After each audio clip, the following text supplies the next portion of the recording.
just para lang maibahagi natin, right before we went on the air, ang unang-unang player mula sa Smart All-Stars na lumabas from the South Gate, yung locker room area, was Derek Rose. And the crowd went nuts. Siya pa yung unang-unang lumabas. Tapos pagkatapos yung sinundan si Isabel Magee. And the crowd just went nuts. Diba, Jimmy? It's such a great thing to have an MVP hitting the floor first. Siya yung unang-una eh. Siya yung unang-una gusto mag-warm up. There's a lot of yun yung tinatawag MVP work ethic. Siya yung unang lumabas, pero siya yung huling lumot. Kasi ang dami nagpapapicture sa kanya eh. And this was still shoot around. I mean, minutes before shoot around. Lumabas siya, naka-backpack lang. Oo, labas siya, tapos parang lang siya. Gusto lang niya mag-warm up, di ba? Here's Derek Williams. Strong move para kay Derek Williams.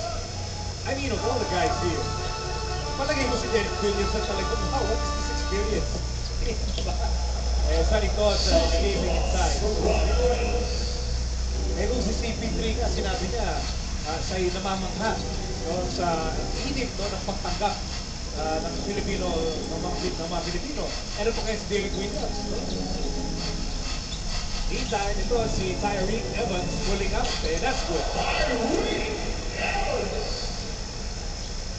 Right now, itong All-Stars natin, just doing whatever they want to do. Nasanay na sila sa atmosphere that's part of the Coliseum. Oh, quick pass by Tyreek Evans.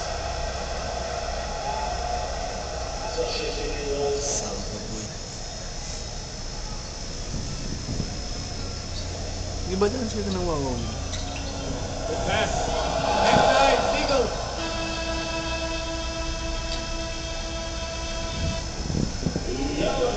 $107.78 para sa Smart All-Stars.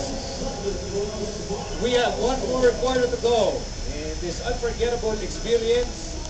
At ito po ang ating score sa pagtatapos sa